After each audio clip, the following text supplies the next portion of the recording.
You've recognized that a hazardous materials incident is taking place. It's time to activate the ERP. Depending on your jurisdiction, this is accomplished in one of several ways: notifying your supervisor, radioing dispatch, calling 911 or the fire department, or calling emergency management. By activating the ERP, assistance will be dispatched to the scene. This may include the fire department, EMS, law enforcement, hazardous materials teams, industrial teams, and possibly various local, state, and federal environmental agencies. It's important to know before an incident occurs how to activate your ERP. Now you've identified the product or products involved and referenced the ID number or chemical name in the yellow or blue pages of the ERG. The next step is taking control. This is where you take the necessary steps to protect yourself and the public. Once you have located the product in either the yellow or blue pages of the Emergency Response Guidebook, obtain the 3-digit number next to the chemical name, which is in bold numerals. This 3-digit number refers you to the proper guide page, which is located in the orange pages of the book. It's here where you will find the initial actions to be taken. Each guide page is divided into 3 sections. The first section describes the potential hazards. This will list possible health risks to you and the public if you become exposed. It also identifies possible fire and explosion hazards that may exist. The highest potential is listed first. You should consult this section first. The next section is labeled Public Safety. This section will give you general instructions and may indicate the size of the area that needs to be isolated. Protective clothing and respiratory protection types are recommended under this section. The next step is to isolate the area. If the chemical or ID number you looked up in the yellow or blue pages was highlighted, this indicates that the product is listed in the green pages of initial isolation distances and protective action. The products are listed numerically by the ID number. Once you have found the product listed, use the following steps to guide you. Step 1. Is there a large or small spill?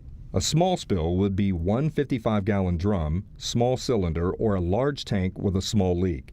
Use the appropriate column located at the top of the page. Step 2. Is it daytime or nighttime? Nighttime is considered to be any time between sunset and sunrise. Step 3. Read across the page to the isolation column. This indicates the size of the area that requires isolation. This is the area of most hazards and is designated as a radius around the incident. Have everyone in the area move to an upwind or crosswind direction. There are several methods available to first responders to isolate an area. Staying upwind and uphill if possible is important for your protection. The vehicle PA works well to alert people of the situation. Other methods include closing roads, using traffic cones or barricades, hazard warning tape, or roping off an area. Remember, do not put yourself within the isolation area. For large areas, you may need additional resources to assist you. The next step is to look at the protective action distances listed in the table. This is listed as miles downwind. This is the area where people are at risk from harmful exposure. Obviously, this may require a well-coordinated effort with several agencies such as Emergency Management, Department of Transportation, Law Enforcement, and EMS. These tables are designed for the first 30 minutes of an incident and should be reevaluated throughout the duration of the incident. Remember to stay upwind and uphill.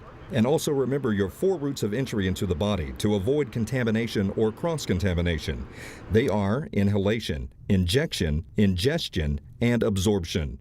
When the material name is highlighted in the yellow bordered or blue bordered pages, this section directs the user to consult the tables listing toxic inhalation hazard, chemical warfare agents, and water reactive materials. The third section covers emergency response actions under the sublistings fire, spill and leak, and first aid.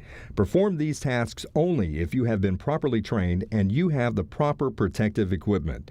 This information will further assist you in the decision-making process. Remember, the first aid information serves as general guidance prior to seeking medical care.